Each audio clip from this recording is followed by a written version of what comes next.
Nine gift of the Holy Spirit. Ang siyam na kaloob ng Espiritu Santo. 3 verse lang po ito. 3 verse lang ang babasahin natin na hindi na marami. Yung siyam na kaloob na yan ay pumasok na dyan sa siyam na verse na yan.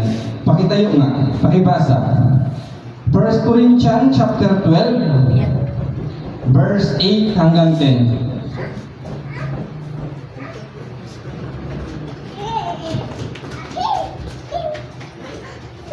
Sige nga po.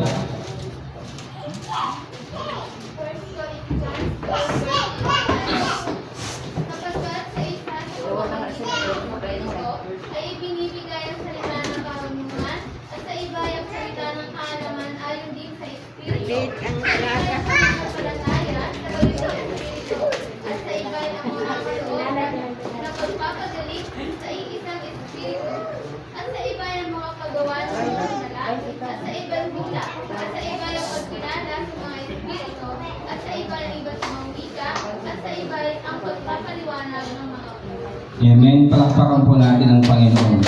Ito po yung siyam na kaloob, hindi po ito panlabas na kaloob. Ito po yung kaloob na nasa ating pong kalooban. Nasa ating katangian o pagkatao. Yung maghawak ng mga gitara, panlabas po yan ng mga kaloob. Kaloob din po yan, pero yan po yung mga panlabas. Makikita nyo sila, mga nagda-drums. Ako, marunong man ako mag-drums, pero kunti lang. Si Brother Joey, nakita ko nag-drums ulit. Ngayon ko lang ulit yung nakita na nag-drums. So, si Brother Joey, nung nandun kami sa Palawan, nagda-drums yan doon. Nagda-drums yan doon, nag-share din yan ng Word of God. Nag-share din yan ng Word of God, tapos nagda-drums. So, marami akong nakita kay Brother Joey nung nandun kami sa Palawan. Year 2018, Brother Joey. So, sobrang tagal na, 8 years na. So, lahat tayo mayroong mga kaloob. Yan po yung mga panlabas ng mga kaloob, kagaya ng pag-awit. Yung mga panlabas po ng mga kaloob. Pero itong mga sinasabi natin na kaloob na to, ito po yung nasa loob natin. Pero bago ang lahat, tayo po muna ay manalangin. O Diyos na makapangyarihan sa lahat, Ikaw po Panginoon ay hari ng mga hari. At Diyos ng mga Diyos, Ikaw ay nasa langit, kami ay nasa lupa. Wala kaming bagay na maililihim po Panginoon sa inyo sapagkat siyasat niyo ang aming puso at ang aming kaisipan. Ikaw po Panginoon ang nakakaunawa ng lahat ng bagay. Mula sa umpisa hanggang sa aming katapusan ay nakikita niyo po Panginoon ang aming patutunguhan. Ama, hinihingi ko po Panginoon ang patnubay ng inyong banal na Espiritu sa aming pag-aaral na ito. Naniniwala ako na mula sa umpisa hanggang sa matapos kami po Panginoon ay inyo pong sasamahan at ikaw ang patuloy na mag-guide sa amin. Bibigyan niyo kami ng kaalaman at karunungan na maunawaan namin ang maayos sa inyong mga salita. At narito po Panginoon ang inyong abang lingkod sa buhay ng aming katauhan. Ikaw po Panginoon ang siyang dumaloy ng karunungan mula ulo hanggang talampakan. Basbasan niyo ako ng inyong banal na Espiritu na ikaw po Panginoon ang patuloy na magbigay po Panginoon sa akin ng karunungan sa mga pagsasalita. At nawa ang tinig na ito saan man dumago, ito po Panginoon ay taglayin ang inyong presensya na maunawaan ng lahat ng makapakinig po Panginoon. Kaya Ama, sa oras na ito kami po Panginoon ay patuloy na nagpapasalamat at nagpupuri sa inyong dakilang pangalan. Sa pangalan ni Jesus, Amen. Supurihin po ang Panginoon una. Sabi ko po sa inyo, ito lang po yung verse na babasahin natin. Hindi pa ako masyadong preparado.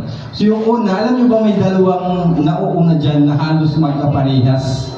Hindi ko lang alam kung sa mga matatalino kung alam yung kaplugan nito. Yung una natin ay ang karunungan. Salita ng karunungan. Alam nyo mga kapatid, lahat tayo may rolong. Amen? Pero alam nyo ba kung ano yung karunungan na nagmumula sa Espiritu? Kasi si Brother Gideon, marunong yan mag-drive. Si Pastor Nolia, marunong to magbangka. Marunong magmaniho ng bangka, marunong din magmaniho to sa kalsada. So, halos lahat dito sa atin, marunong magbasa. Yan po ay karunungan. Pero ang pinag-uusapan natin ay spiritual. Hindi po ang katangian ng mundo o ang nakikita natin sa mga panlabas na nakikita natin sa bawat isa. Ang karunungan na tinutukoy dyan ay yung karunungan na mula sa Diyos. Ano po ba yung karunungan na nagmumula sa Diyos? Unang-una, marunong kang magpayo o magpasya. Higit sa lahat ng bagay dapat sa sarili mo. Dapat marunong kang magpasya para sa sarili mo. Dapat marunong kang lumayo sa mga masasama at lumapit sa mga alam mong makakabuti sa iyo. Yan yung karunungan na pinag-uusapan natin dito. Kasi ang pinag-uusapan dito is spiritual. Hindi po yung karunungan na tinataglay natin sa mundo ito. Napakaraming karunungan kung isipin lang. Yung karunungan ni Brother Joey, hindi ko kayang gawin yung marunong niya magpintura. Marunong ka ba, Brother Joey? Marunong ka mag-electrician. Yung mga bagay na hindi ko kayang gawin yan. Yung karunungan na nakikita natin sa mundo. Pero ang tinutukoy po dito ay ang karunungan ng spiritual. Unang-una, dapat marunong ka sa sarili mo. Kung hindi mo kayang ikuan yung sarili mo, ang tawag dun, i-handle. Kung hindi mo kayang i-handle yung sarili mo kung saan ka nararapat, wala kang karunungan na nagmumula sa Diyos. Dapat alamin mo kung ano yung karunungan na nagmumula sa Diyos. Unang-unang karunungan ay ang pagkatakot. Alam niyo po ba si Haring Solomon? Bakit? Napakalawak ng bansang Israel noong kapanahonan ni Haring Solomon. Hindi pa nahati ang Israel at saka ang Jerusalem. Magkaisa pa yan, Brother John. Sa panahon ni Haring Solomon, magkaisa pa ang Israel at saka ang Jerusalem. Hindi pa yan hinati. Nahati na lang naman yan nung namatay na si Haring Solomon. Doon na nagkaroon ng pagkahati-hati. Anong sabi ni Haring Solomon? 16 years old. Itinalaga siya bilang isang hari ay 16 years old. Sabi ni Haring Solomon, bata pa ako, Panginoon. Paano ko magagampanan ang napakalawak na bayan mo? Sabi ng Panginoon sa kanya, humingi ka ng kahit ano. Sabi ni Solomon, alam naman natin ang kwento na to. Bigyan niyo ako ng karunungan. Labas. So dahil sa kanyang taglay na karunungan, nahandil niya ang napakalawak na bayan. Alam niya magpasya, alam niya humatol sa mga masasama, at alam niya rin magbigay ng gantimpala sa mga mabubuti. Yung karunungan ng mabuti at masama dapat nasa atin. Dapat alam natin kung paano i-handle yung sarili natin. Dapat alam natin kung paano natin ito iiwas. Kung wala ka ng bagay na yan, oo ka lang ng oo.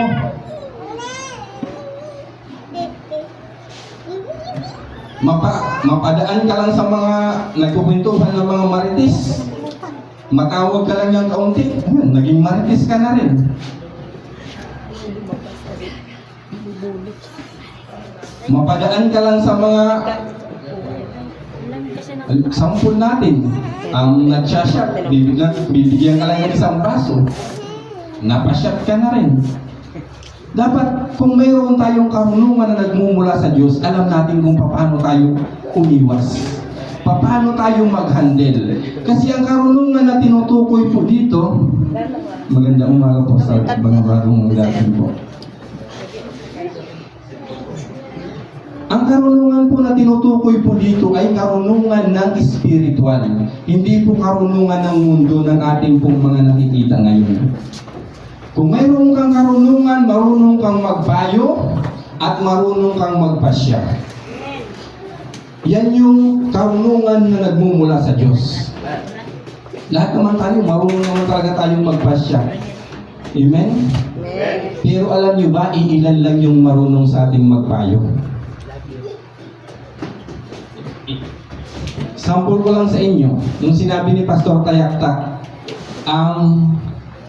magkakaroon tayo ng individual. Individual yung magkakaroon tayo. Ano yun? Independent. Yung magsasarili? Independent? Sorry po. Nasa utak ko na yung bumanggit. Sabi ni Pastor, humingi siya ng payo. Ilan ba yung nakapagpayo? Kasi hindi lahat tayo mayroong karunungan na magpayo. Nung sinabi ni Pastor yun, halos 90% o 95% pa yata sumang-ayon. Sumang-ayon agad. Hiningi ni Pastor yung payo kung mayroon kayong mga gustong sabihin. Walang nagsabi. Ilan lang ata ang mga nagsabi. Kasi hindi lahat tayo mayroong kakayahan o karunungan na magpayo. Yung iba sa atin tagasunod lang. Pero ang totoo nun, ang bandang dulo nun, si Pastor talaga ang magpapasya kasi nasa kanya yung karunungan ng pagpapasya at kapahintulutan. So, number 2 natin. Ayun number 2 natin, kaalaman. Ano ba yung pinagkaiba ng karunungan at kaalaman? Spiritually po tayo ha. Hindi po tayo sa mga material na mga bagay. Mayroon po bang pinagkaiba? Ang karunungan at kaalaman. Alam niyo po ba yung kaalaman ay malalim kaysa sa karunungan? Kahit dito lang sa tayo sa makamundo, mga material na mga bagay. Marunong akong pumalo ng drums, pero hindi ko kayang sumabay sa tugtog. Marunong ako niyan. Wala akong kaalaman pagdating sa sabay-sabay na yan.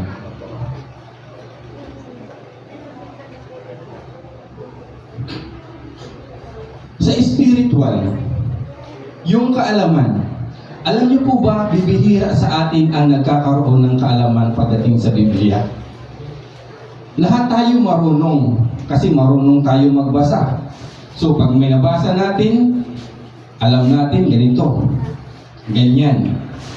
Alam ko yung kasaysayan ni Jesus Christ, napako siya sa cross, naghirap siya. Alam ko yung panahon ni Noe, nagunaw yung mundo sa pamamagitan ng tubig. Pero alam niyo ba, pagdating sa Biblia, ang kaalaman ay malalim. Kung gaano kalalim ang Biblia, lalo na yung Bible na 1905, yung Bible na King James Version, kapag ginamit ninyo yung 1905, kuha nyo na lang sa Google kung gusto nyo. Yan yung kauna-unahang salin ng King James Version Bible sa Tagalog. 1905, dyan po napakalalim na King James Version kapag yung ginagamit nyo. O kasi dalawa kasi yung Biblia yung ginagamit ko, King James at saka yung mababaw. Grammar at saka King James Version. So, kapag hindi ko naunawaan sa King James Version, lumilipat ako dun sa grammar para maintindihan ko pag nagbabasa ako. And then mayroon naman mga nakasulat sa grammar version. Mababaw na pero hindi ko naiintindihan. So nililipat ko dun sa King James Version, doon ko naman siya naunawaan. So mas maganda kapag alam mo talaga kung ano yung dinidiretso mo. Kung yung tinatahak mo, kung tama ka pa ba o hindi. Kasi nahirap magsalita mo na magsalita, tapos mali na pala yung pinagsasabi mo. Sabi nga ng lolo ko, pag maraming salita, marami ang sala. Kaunting salita, kaunti ang sala. Kaya mahirap magsalita ng kung ano-ano. Alam niyo po ba kung ang isang tao bakit napakaraming kaaway? Kasi napakadaldal. Pero alam niyo ba yung taong tahimik? Wala halos kaaway. Naniniwala ako dyan. Kaya mas maganda ang maging tahimik kaysa sa madaldal. Kasi kapag madaldal ka, dami mo talagang kaaway. Kung ano pinagsasabi mo, mali na pala sa iba. So, ito yung kaalaman. Bagamat ako ay mayroong kung kaunting kaalaman pagdating sa Biblia, pero hindi naman yung kaalaman ko ay sagad-sagad talaga na sobrang runong. O alam ko na halos lahat ng nasa Biblia. Alam ko ang mga kwento patungkol po sa Biblia. Pag nagbabasa ko ng Biblia, kapag natapi ko yung Job, kapag natapi ko yung Job, mula umpisa ng Job, alam ko na kung anong magiging mangyayari hanggang sa katapusan. So yun po yung kaalaman na hindi tayo lahat nagtataglay. Mayroong mga iba na alam kung ano yung kwento, pero hindi alam kung anong mga nangyayari. Kung ano yung pinag-umpisahan. Ang alam lang natin, mayroon naman nakakaalam, si Job, binalik lahat ng kanyang yaman. Nagkaroon ulit siya ng mga bagong mga anak. Doble pa ang nangyari kay Job. Pero yung mga nangyari kay Job na mga utay-utay, hindi alam ng karamihan yan. Kung wala kang malalim na kaalaman pagdating sa Biblia, alam mo kung paano basahin, akin, pero hindi mo alam kung paano nangyari ang ganyang mga bagay. Kahit basahin mo ng basahin pa ang Biblia, kung wala kang malalim na kaalaman, maraming mga teacher, mga abogado, may mga pinag-aralan na higit kaysa kay Pastor Tayaktak, pero pagdating Pastor sa Biblia, hindi nila ma-explain ng maayos. Totoo yan. Marami, kasi may mga kilala din naman po ako mga teacher, pero nagtatanong sa akin. Hindi naman ako nag-aral lang mataas na pinag-aralan na yan. Pero pagdating sa pagiging Kristiyano, sa pagiging spiritual, ang tingin nila sa akin ay mas mataas ako ng kaunti kaysa sa kanila. Kaya nagtatanong po sila patungkol sa akin, patungkol po sa Biblia. So, ang kaalaman ay hindi nababatay sa pinag-aralan. Ang pagdating sa kaalaman sa Biblia o spiritual, magkaiba ang karunungan at saka ang kaalaman. Tandaan niyo po yan. Ang kaalaman ay malalim. Halimbawa, ako marunong akong magmaneho. Marunong akong magmaneho. Yung po yung karunungan. Pero hindi ko alam kung ano yung mga parte ng mga sasakyan dyan. Pero ang mekaniko, marunong na siya magmaneho, marunong pa siya kung ano mga tawag sa mga parte ng mga sasakyan, mga makina o etc. kung ano meron dyan. Yun yung kaalaman ay mas malalim kaysa sa karunungan. Lahat tayo may karunungan, pero ang kaalaman ay iilan lang po yung nasa atin. Iilan lang po yung nasa atin na nagtataglay po tayo niyan. Alam niyo, sabi ko nga, mas maganda nga ang makinig o umupo na lang dyan kaysa sa tumayo. Balang araw, sisingilin ko si Pastor sa 100 oras. Pagdating ng araw. Hindi pa ngayon. So, number 3 natin. Ang number 3 natin ay pananampalataya. Lahat tayo may pananampalataya sa Diyos. Amen? Amen. Pero naniniwala ko, lahat tayo na nandito ay hindi pare-pareho ang ating pananampalataya sa Diyos. May pananampalataya na buo, may pananampalataya na kalahati lang. Kagaya ng binhi na nahasik sa mga batuhan, tumubo lang saglit. Yun yung ginawang simbolo ni Jesus Christ sa pamamagitan ng pananampalataya. Kasi alam ni Jesus Christ, sa umpisa pa lang, ang mga tao, ang pananampalataya ng mga tao ay hindi pare-pareho. Ano ba yung pananampalataya na gusto ni Jesus Christ para sa atin na maka-spiritual bilang isang Kristiyano? Ang gusto niyang pananampalataya ay hindi yung maniniwala ka dahil sa nakita mo. Sample, nakita niyo ako, matangkad ako. Si Brother Brian, matangkad din. Nakita niyo matangkad ako, sasabihin niyo, kapag ako maglaro ng basketball, tapos ang mga kakampi, ang mga kalaban ko, mga kasing laki lang dito. Pangalan mo? Juban. Kalimutan ko. Juban. Kapag tayo maglaro ng basketball, maglaban tayong dalawa, sa tingin nyo, kayo kakampi? Sino paniniwalaan ninyo na mananalo sa amin? Ako. Halika nga dito, Brother Juban. Tayo nga dito. Matangkad to ng kaunti. Ang bilis tumangkad ng batang to. Dati, nanghihingi pa to sa akin ng 5 piso. Pero ngayon, dito ka, halika dito. Ano yung diferensya ng taas namin? Sa tingin nyo, pag maglaro kami ng basketball, sa katawan nito at saka sa katawan ko, sino yung mananalo?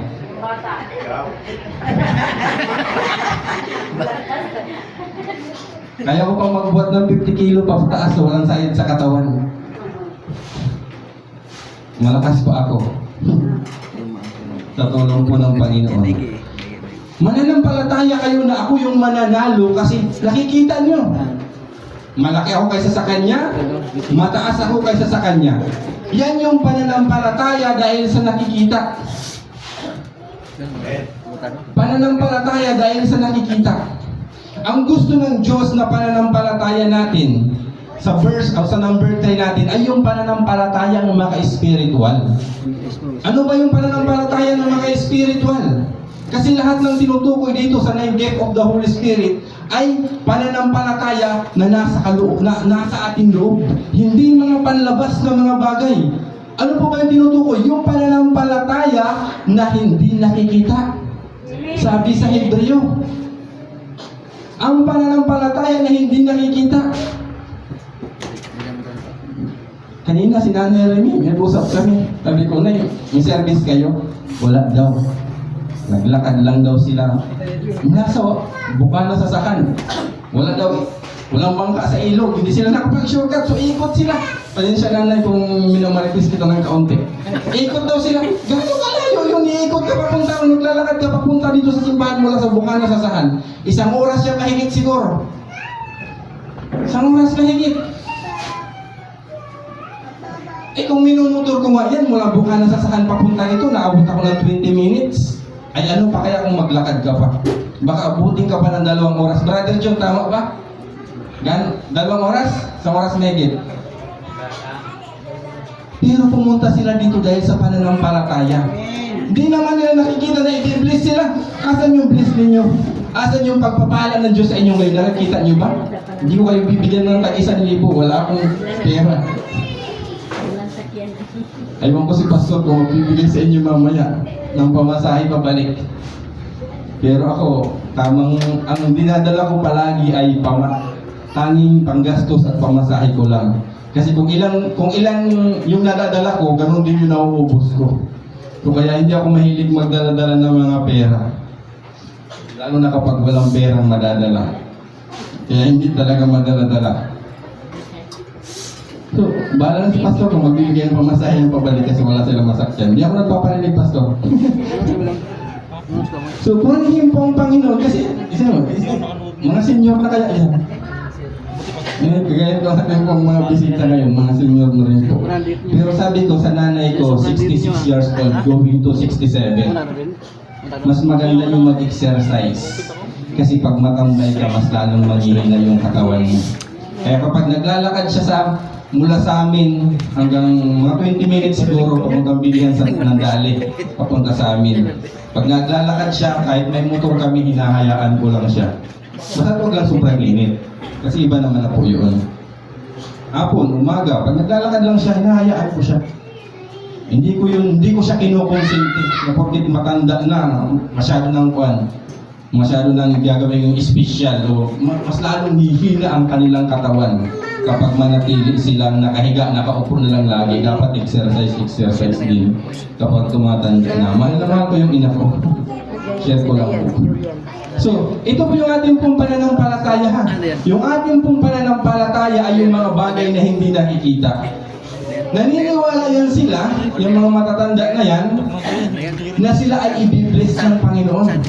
Pagpapalain sila ng Panginoon kapag sila ay laging umatid ng gawain. Kahit wala silang pera ng pamasahe, naglalakad ng malayo.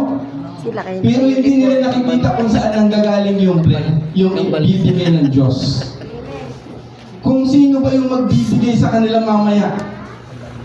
At ang totoo niyan, wala naman talaga halos nagbibigay sa kanila eh. Ilang taon na tayong pabalik-balik dito, bibihira ang mga nagbibigay niyan. Karamihan nga, sila pang nagbibigay sa akin. Eh, minsan, hindi ko tinatanggap yan. Minsan naman, tinatanggap po yung para pagpalain naman po sila. Depende po yun sa sitwasyon o sa kalagayan. So, sa pamagitan ng pananampalataya na hindi nakikita ayon sa Hebreo, yan yung dapat na pananampalataya natin. Hindi yung pananampalataya na nakikita mo na kumpiyansa ka masyado kasi nakikita mo na alam mo, panalo to. Ay doon sa Argabyado, may pananampalataya ka ba na mananalo? Nung panahon ni Haring David, gaano kalaki si Gulayat? Si Haring David, binatilyo. Si Gulayat, isang mandirigma na. So, gaano kalaki? Alam niyo ba yung sibat lang ni Gulayat, 30 kilo mahigit? Sibat lang yun. Gaano yung kabigat? Napakabigat nun. Halos hindi mo kayang ihagis yung sibat na yun. Ang pananampalataya ng mga tao, dahil sa nakikita nila kay Gulayat na malaki, si Gulayat yung mananalo. Kahit ang mga Israelita walang tiwala kay David na mananalo siya. Kahit mga sarili niya mga kakampi. Pero dahil sa pananampalataya ni David, sabi niya,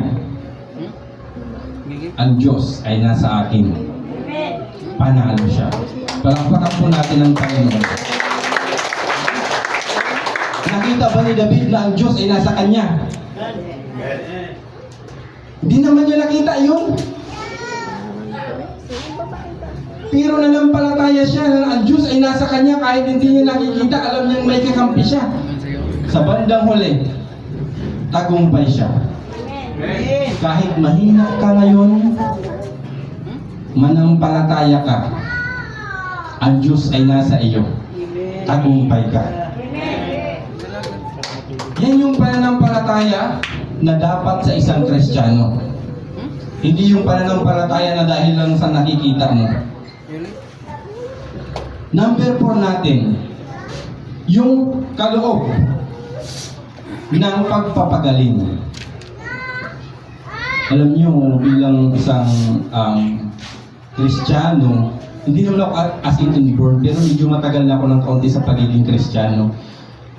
Yung tungkol sa mga pagpapagaling, marami na po talaga akong nakita na mga nireject na sa ospital nung lumapit sa Jesus Christ, kay Jesus Christ o sa Diyos, ay mga gumaling sila. Mayroong isang kapatiran doon sa lugar ng Quezon, sa Agunghong, si Sister Agnes. Dinudugo siya 12 years. Walang tigil po yung kanyang kadudugo. Dati mayroon silang kakayahan, mayroon silang kaunting yaman. Naubos lahat ng pera nila ka-ospital. Ilang albularyo na, ilang hospital lang pinuntahan nila, pero hindi siya gumagaling in 12 years. Tapos, nabalitaan nila na mayroon daw albularyo doon sa Quezon, pero hindi nung taga-albularyo yun, lingkod ng Diyos yun. Pagdating nila doon, sabi nila, akala nila albularyo, simbahan pala yung napuntahan nila. Pinag-pray, yung 12 years na dinudugo, gano'ng kahirap yun. Ubus na ang dugo noon, 12 years, walang tigil, araw-araw yung dinudugo. Pinag-pray. Nung pinag-pray, hindi umuwi doon sa simbahan na tulog. 2 weeks lang. Tumigil yung dugo. Dahil sa pananampalataya. Mayroong mga kaloob na mga nagpapagaling. Sa Biblia may doktor na. Tando lang kami. Pero ang pinaka dakilang doktor ay si Jesus Christ pa rin. Alam niyo po ba kung bakit? Pag pumunta ka sa doktor, critical na yung kalagayan mo. Sabihin natin 50-50 ka na o sabihin natin 60, 40-60 yung buhay mo. Anong sasabihin sa inyo ng doktor? Manampalataya ka sa Diyos. Kahit magagaling na doktor dito sa Pilipinas sa atin, kapag pumunta ka sa ospital, ang sasabihin nila, manalangin ka sa Diyos, napagalingin ka. Kasi kami kasangkapan lang. Kaya namin operahan yung katawan mo, pero hindi namin kayang dugtungan yung buhay mo. Pero ang Diyos, kaya niyang gawin lahat yan. Kasi ang ating pong doktor at espesyalista ay walang iba kundi si Jesus Christ. Sa mga lingkod ng Diyos, mayroong mga kaloob na nagpapagaling. Hindi lamang dito, sa simbahan na to, hindi lamang kay pastor. Marami pang mga lingkod ng Diyos na mga nagpapagaling na nakikita nyo. Biblikal naman po talaga, nababasa po talaga yan. Na mayroong mga kaloob na nagpapagaling. Nagkatulak ng pinto, pastor. Yan yung sinasabi ko sa inyo, mga kaloob na, ito yung mga kaloob ng Espiritu Santo na hindi panlabas na kaloob kung hindi pang nasa ating pong kalooban. Alam niyo, kapag ako nakakita ng may mga karamdaman, tapos nire-request ako na mag-pray din ako sa may mga karamdaman, ako din po ay nagpe-pray din po sa may mga karamdaman. And then marami na rin po akong mga experience pagdating po dyan. Mayroon talagang gumagaling, mayroon pong hindi. Pero ang lagi kong sinasabi sa mga tao na mayroong mga karamdaman, ang kagalingan mo ay nakasalalay sa iyo. At hindi kahit kaninong pastor o manggagawa ng Diyos.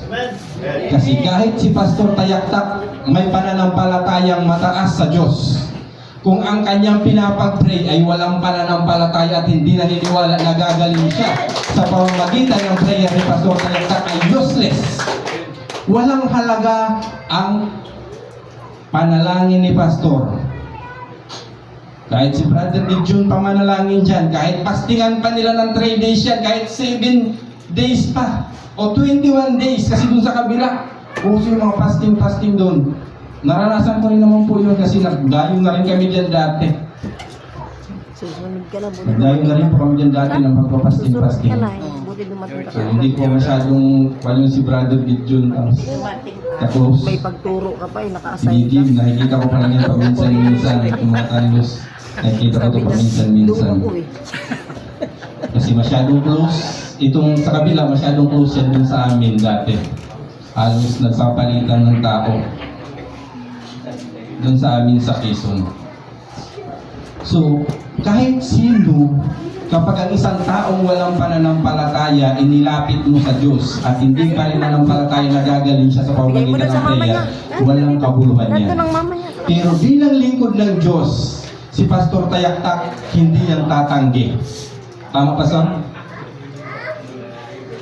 Kahit alam niyang walang paniniwala yung kanyang, o walang pananampalataya yung kanyang ipapag-pray sa Diyos, hindi yan si Pastor tatanggi. Kasi ayaw niya na masira ang kanyang pangalan. Ayaw niya na may masabing iba sa mga ibang tao, sa ibang kabulaanan o may pinipili na tao. Ayaw niya. So hindi yan tatanggi kahit sino lingkod ng Diyos. Hindi po yan tatanggi. So ito na po yung panlima. Kunti na lang yung oras natin. Paggawa ng mga milagro. Itong kaloob na to, hindi rin po ito sa panlabas ha. Ito po ay panloob din. Kasi sa panahon natin ngayon, bibihira na ang nakakagawa nito. Kung mayroon man po, bibihira na. Pero sa panahon ni Moises, kung hindi ako nagkakamali, 30 mahigit Brother Gideon ang nagawa niyang milagro na nakasulat sa Biblia. 34 yata, o 33, basta 30 mahigit. Nakalimutan ko na kasi hindi ko masyadong na-review. So nakalimutan ko na. 30 mahigit ang kanyang nagawang milagro sa buong kasaysayan niya. Mula dun sa nagpalabas siya ng tubig sa bato, hinati niya yung dagat, marami pang mga iba na mga milagro. Natala sa Biblia, 30 po mahigit. So, yan yung kaloob na bibihira lang makita sa isang tao. And then, nung namatay si Moises, ang sumambot ay si Josue. Si Josue. Ginawa din ni Josue yun. Mayroon din siya mga ginawang milagro. Kagaya ni Elias at saka si Eliseo. Nung namatay si Elias, ang sumambot ay si Eliseo. Mayroon talagang mga gumagawa ng milagro o mga himala na hindi mo kapanipaniwala. Doon sa lugar ng Masbate, mayroon doon isang pastor na matanda, ang pangalan niya ay si Vicente Garcia. So, sa mga sinaunang mga tao kasi matanda na ngayon, patay na yun, sabi niya, wala daw silang masaing, wala silang makain kasi taghirap naman talaga nung panahon nun. Kaysa ngayon, dito alwan na. Tama po ba mga matatanda? Noong unang panahon dito, Naiyak taghirap daw yun sa talaga. baba. Kaysa ngayon, alwan na. Yung mais na tinanim nila, malilim pa daw yung puso. And then, sa kanyang pananampalataya, humingi siya ng isang milagro. Pinitas niya yung mga mais, nilagay niya sa kardero. Sa madaling sabi, niluto niya yun. Pero alam niya at alam ng mga tao na wala talagang laman yung mais niya. And then, wala na silang makain, nagugutom na sila. Humingi siya ng milagro sa Diyos. Sinaing niya yun, pinanalangin niya. Kahit maliliit, nung binuksan nila, may laman. Kahit maliliit pa. May mga tao talaga na mga nakakagawa ng milagro. Pero hindi yan lahat. Sa 1,000, swerte na ang isa. Sa 10,000, swerte na ang isa. Bibihira lang. Pero yan yung kaloob na spiritual na bubukod tangi. Hindi lahat yan nakakagawa. Marami pang mga milagro, hindi lamang tungkol sa mga bagay na yan. Marami pang mga milagro. Ngayon ka lang. Mayroong mga milagro na Ay, turo tando dira. na-aksidente sila. Pero hindi man lang sila nagagalusan. Nakatayo pa rin sila ng maayos. Milagro yun. May mga milagro naman na nakakasakit ng buhay. Kahit yung mga patay, binubuhay pa nila sa pamamagitan ng kanilang mga panalangin. Milagro din po yun. Maraming mga bagay na mga milagro sa mundo na ang tanging Diyos ang nakakaalam kung paano nagawa yun. Yung iba, mga pinapag-aralan niya ng mga scientists paano gumawa ng mga milagro. Kaso ngayon, ang dami na kasi may mga nangyayari. Kaya nang gumawa ng bagyo. Kaya nang gumawa ng kulog. Ang mga tao ngayon, kasi binigyan din naman sila ng karunungan ng Panginoon. Ito yung ating pong number 6. Yung ating pong, ito yung kaloob na pagpapropesiya o sa pamamagitan ng mga pangitain. Propesiya, pangitain, o sa pamamagitan ng mga vision, mayroon yung iba sa pamamagitan ng panaginip, yung iba naman sa pamamagitan ng mayroong mga nangungusap na tinig. Mayroon din po mga ganyan. Yan yung, sabi ko sa inyo, siyang nakaloob ng Espiritu Santo. Bagamat maraming kaloob ang Espiritu Santo sa bawat isa sa atin, pero itong mga kaloob na to ay nasa ating pong kalooban. Hindi ito basta-basta nakikita ng iba kung hindi natin ito ginagawa o pinapakita sa iba. So, itong mga propesiya na to, sabi ng pastor, mayroon talaga siya mga panaginip na mga nagkakatotoo. Mga propesiya yan. Alam niyo, mayroong isang kapatid. Mayroon akong isang kapatid, as in, kilala ko na tao. Sabi niya, magkasama kami sa isang lugar. Nagkuhan kami noon, nag-evangelize o naghayo. Mayroon daw tinig na nagsasabi sa kanya, nandyan na yung mga pastor namin at saka pastora. Nandyan na sila, paparating na sila. Yung iba hindi naniniwala. Pero may nagsabi daw sa kanya na nandyan na sila, paparating na sila. Doon sa lugar namin, sa Burias Island, walang signal doon. Walang signal doon dati. Brother, punta ka pa sa bundok, hanap-hanap ka pa ng mga kahoy-kahoy doon. Walang signal doon. Kahit may dala akong cellphone, di magamit doon. Ngayon daw, may wifi na. Dati mayroon doon may mga signalan na nagkatayo pa pastor ng plangganang malaki. Yung plangganang malaki na stainless, nilalagyan nila ng wire parang pinaka-satellite o antenna. So naranasan ko po yun. Kaya walang signal doon, di kayo makakontak sa aming main o kung may paparating ba sa amin o wala. Sabi ng isang kapatid, may nangusap sa kanya na tinig na nandyan na, paparating na sila. So ang ginawa namin, pumunta kami sa tabing dagat para sumalubong ng mga bangka. Totoo nga, yung aming inaasahan ng mga dumating na magre-rescue sa amin para makaalis kami sa lugar na yun kasi hindi naman kami taga ron, ay dumating nga. Tamang-tamang pagdating namin, nandyan sila. Malapit na sila sa tabi. Sabi ng pastor namin, para kayong may mga sensor alam na alam ninyo na darating kami. So, nilihim na lang namin yun. Sabi namin huwag mo nang yung pagsabi. Kasi kapag pinagsabi mo yung mga kaloob na yan ngayon, walang maniniwala sa'yo. Nag-live pa yata. Yun yung katotohanan. Iba ang panahon noon kaysa panahon natin ngayon. Amen. Kapag sinabi ko sa inyo na umalis na kayo dito sa Mabulo kasi magkakaroon ng tidal wave, hindi kayo maniniwala sa akin. Ang iisipin nyo lang, baka mayroon akong ganyan, o kaya isipin ninyo, mayabang na ako, o kaya iisipin ninyo, okay na masyado yung pananampalataya ko. Pero ang bawat pahayag ng Diyos, sa totoong naglilingkod sa Diyos, sa totoong nananampalataya sa Diyos, nangyayari at nangyayari yan.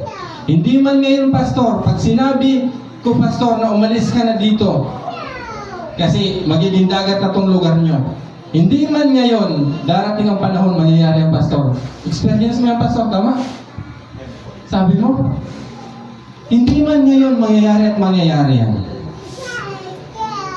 Alam niyo, Pastor, dati, hindi ko talaga pinagsabi, na naginip ako. Ang mga kabataan daw ng naik, pinaglaruan ng kapre. Oo, seryoso ako. Na naginip ako dati. Pinanalangin ko sa Diyos yun. Kung ano yung kahulugan. Sabi ko, Lord, ilayo mo sana ang bagay na ito. Pero hindi ko pinagsabihan sa inyo, ngayon ko lang sinasabi yan. Kasi natapik natin ang ganitong mga kaloob. Ang mga kabataan, pinaglaruan daw ng kapre. Kadami-daming kabataan dito, Pastor.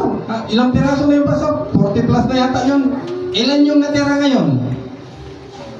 Kasi pinaglaruan sila ng masamang espiritu. Ilan na lang yung natira ngayon? Kung sinabi ko yun sa inyo, maniniwala ba kayo? Noong mga panahon na yun na sama-sama pa kayo? Tambak-tambak pa kayo? Kanya-kanya pa kayo ng grupo. May nagpo-grupo dito, may nagpo-grupo doon. Kung sinabi ko yun sa inyo, hindi niyo ako paniniwalaan. Kasi alam ko, iba na ang panahon ngayon. Ang ginawa ko, dinaan ko sa prayer. Lord, wag naman sanang mangyari. Pero kung ito yung layunin mo, patatagin mo nawa ang iba. At kung sila ay mawala, ibalik mo rin sila sa tamang panahon. Yun lang yung panalangin ko. Kasi kahit sabihin ko yung kay Brother GR, hindi naman siya maniniwala sa akin. Pag sinabi ko kay Brother Gikim, hindi naman maniniwala sa akin. Pagtatawanan lang ako ng mga yan. Kasi alam ko yung panahon. Panahon na ngayon ng kapilusupuhan. At walang kulang sa paniniwala sa Diyos. Praise the Lord. So malapit na po tayo. Hindi kasi ako panipaniwala. Simple lang kasi nakikita nyo sa akin kaya hindi ako talaga panipaniwala. Kaya hindi ako basta-basta nagsasalita ng kung ano-ano. Kasi alam kong hindi rin niya paniniwalaan. Ito, pagkilala ng Espiritu, kaloob dito na nasa ating kalooban. Ang tawag sa English ito ay discerning spirit. Brother Gideon, mayroon ka nito? Pastor, mayroon ka nito? Discerning spirit. Pagkilala ng Espiritu. Si Pastor Nulya mayroon ito. Alam niyo ba, karamihan ng mga lingkod ng Diyos, lalo na pagdating sa mga pastor, kilala nila yung Espiritu ninyo. Lalo na si Pastor. Kilala na halos lahat ng ugali ninyo. Kaya nga ako, pabago-bago ako ng ugali para hindi ako makilala ni Pastor. Sabi ni Pastor, minsan masungit ako. Totoo ba yung Pastor? Minsan suklado ako. Minsan naman mabait ako, Pastor. Minsan daw suklado ako, sabi ni Pastor. Minsan naman mabait naman ako. Yun yung espiritu ko. Binabago-bago ko lang ng konti para hindi ako mabasa ni Pastor. Kasi alam ko si Pastor may discerning spirit. Maraming mga lingkod ng Diyos may mga discerning spirit. Naunawaan nila yung espiritu na nasa iyo. Take note, magkaiba ang kaluluwa kaysa sa espiritu, ha? Tandaan nyo, ang diwa at ang kaluluwa ay iisa. Pero ang espiritu ay iba. Marami ang espiritu, iisa lang ang kaluluwa. Ang isang tao mayroong iisang kaluluwa at yan yung babalik sa Diyos pag tayo ay mamatay. Pero ang espiritu ay napakaraming taglay natin. Sipin nyo, sa Biblia nga, sabi nga, nung nagpakita kay Juan, yung Diyos na kataas-taasan, mayroong itong espiritu na nakaikot sa kanya. Pastor, yung Diyos na espiritu na yun, pero may espiritu pa. Ang daming espiritu. Kay Nanay Rivera, ang daming espiritu na nakaikot yan. May espiritu ninyo ng pagiging suplado paminsan-minsan. May espiritu yan ng pagiging matapang. Ayaw din niya nang inaapi siya. Pero mayroon siyang espiritu ng mapagmahal. Maraming mga espiritu. Si nanay, dami din espiritu yan. Mayroong mga tao talaga na binigyan na makaunawa ng espiritu o makakilala. Kahit si nanay, kung bibigyan niya ng Diyos ng espiritu na makaunawa yan ng espiritu, mauunawaan mo kung ang espiritu na nasa akin. Hindi lang ito para sa pastor. Itong kaloob na to ay pangkalahatan. Kung gusto niyong taglayin ang kaloob na to, pwede yan sa inyo. Pangkalahatan tong kaloob na to. Alam niyo, kahit nga sa school ngayon, pinag-aaralan na to eh. Ang tawag nila dito, psychology. May course na po ito. Psychology. Kasi nagbasa na ako ng libro ng psychology.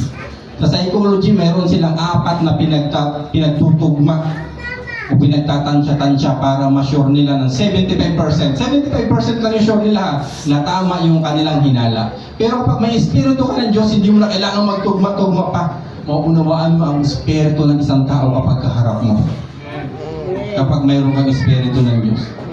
Sa psychology, sa school, unang-una, yung pagtingin ng isang tao, binabasa nila yan. Yung kilos ng isang tao, binabasa nila yan. Yung pananalita ng isang tao, binabasa din nila yan. At saka yung panghuli, yung background ng pamilya ng isang tao. Kapag napapagtugma nila ang 4 na yan, alam nila kung anong ugali meron ka. Sa school yun. Pero pag sa Diyos ka, hindi mo na kailangan pa mag-aral ng mga yan. Hingin mo lang sa Diyos na magkaroon ka ng espiritu na yan. At kung nakatahi ka, nabibigyan ka ng Panginoon, swerte mo. Purihin po ang Panginoon. Palakpakan po natin ang Panginoon. Ito naman yung pang-8. Alam niyo yung pang-8 natin at saka pang-9, halos isa na lang. So, pasensya na po kung nakakawa ko ng kaunting oras.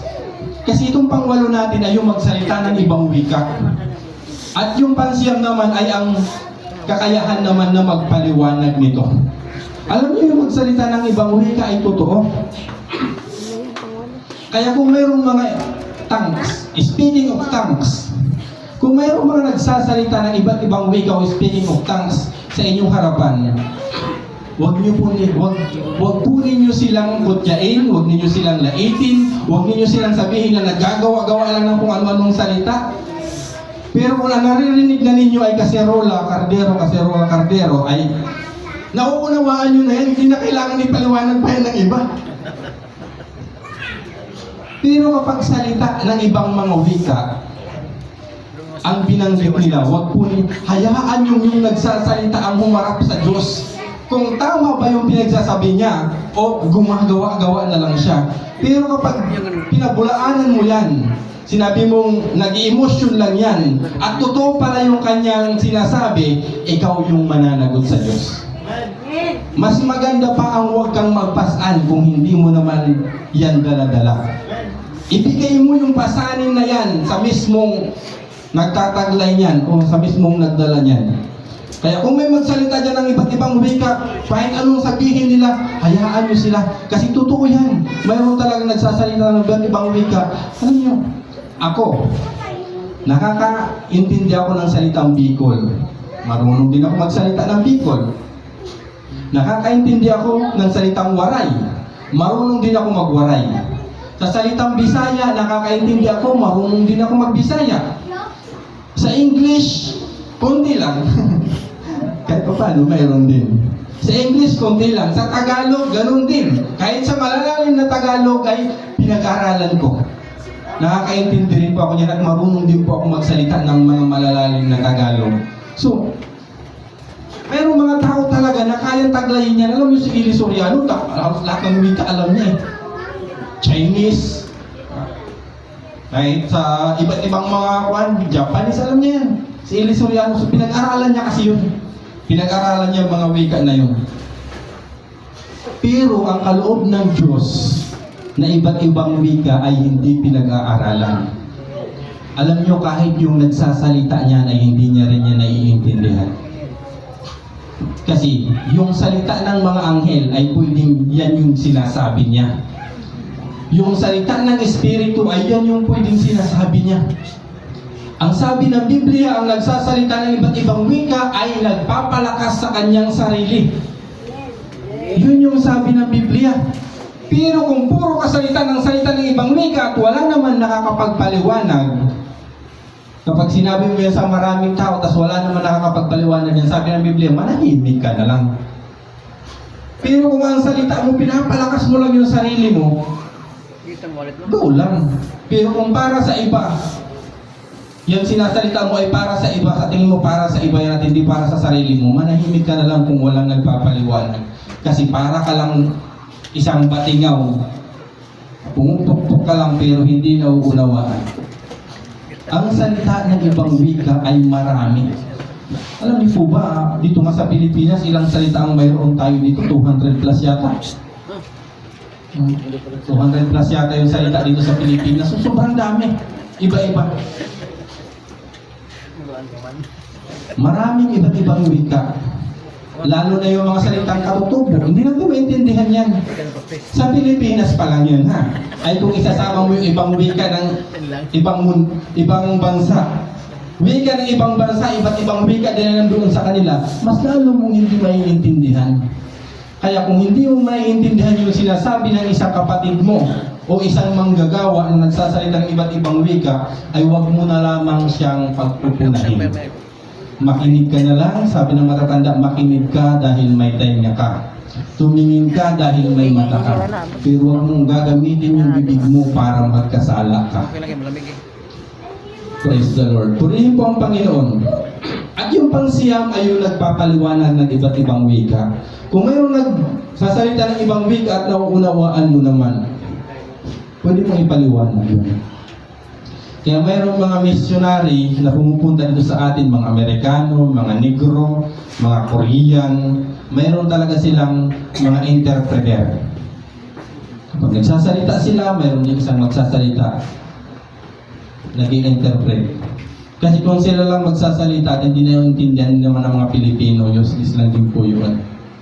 Kaya kahit anong uri ng wika, kung walang nagpapaliwanag nito, ay mas magandang huwag mo na lang sabihin.